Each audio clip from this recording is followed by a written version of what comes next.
Hey guys, welcome back to the channel. This is 6-month review of the Canon R. So I recently just got back from a trip. I was gone for 4 months.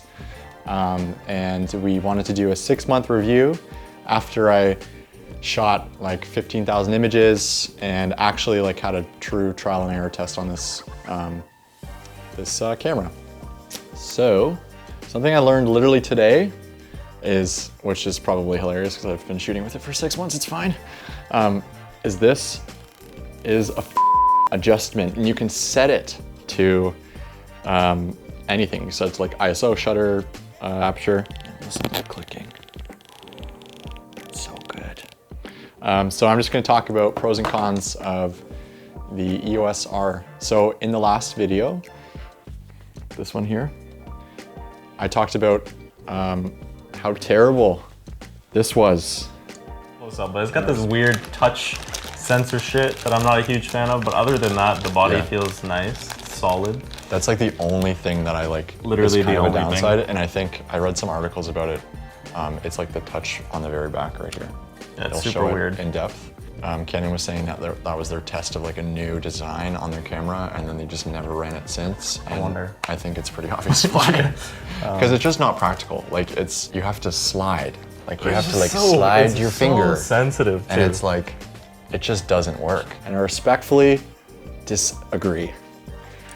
I set it to image review, and it actually turned out to be really useful. Like you can just like quickly scan and just kind of look at the front and the back. Like it's pretty handy that way. That's the way I use it for sure.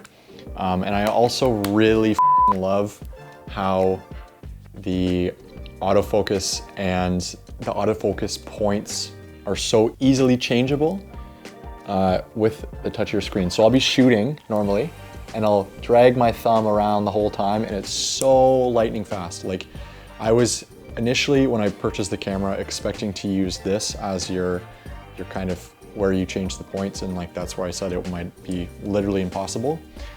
Yeah, I really enjoy it. I don't think it's the perfect camera for what I'm doing right now. I think it was a really good upgrade considering my trip and considering some client projects that we've taken on since.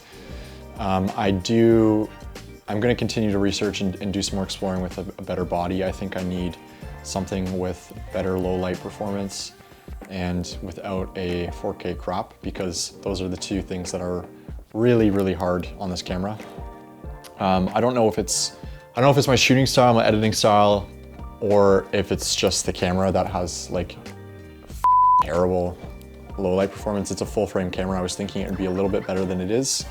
But there's grain at like 640 ISO, which really sucks.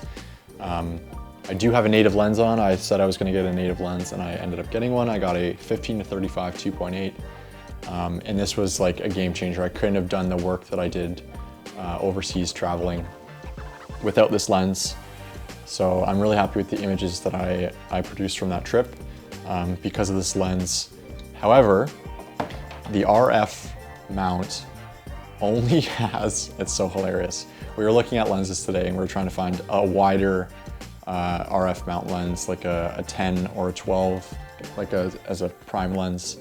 And the only wide lens is a 14-35, which is like super funny. Canon definitely needs to step their game up and fix that.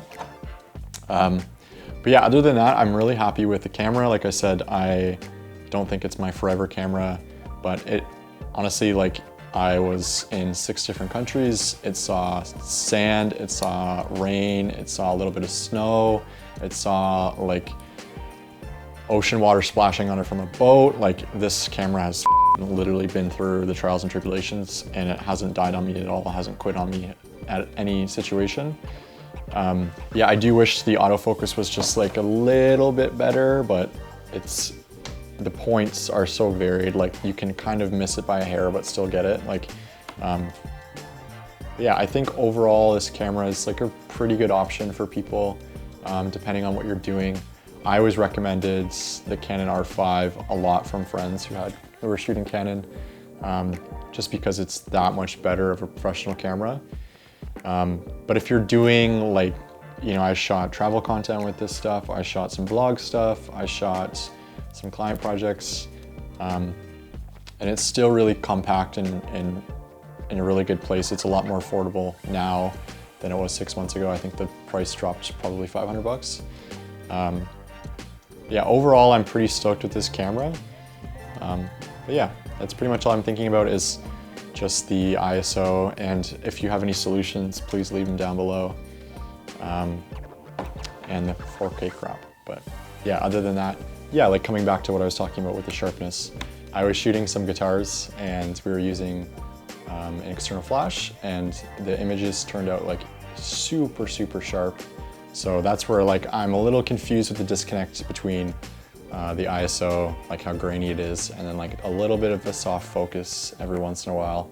And again, I don't know if that's me or like if that's user error, if that's just like the camera itself kind of just missing it. But yeah, I'll show you some of those images and I'll show you kind of some examples of the grain and stuff too in the images. But yeah, if anybody has any solutions or anybody's kind of figured out or ran into the same problems, just let me know in the comments below. Thanks so much for watching, guys. Subscribe to the YouTube channel, like the videos, keep your eye out for all the new videos coming out. We're gonna be doing a ton of content over the summer. So yeah, thanks again. Cheers.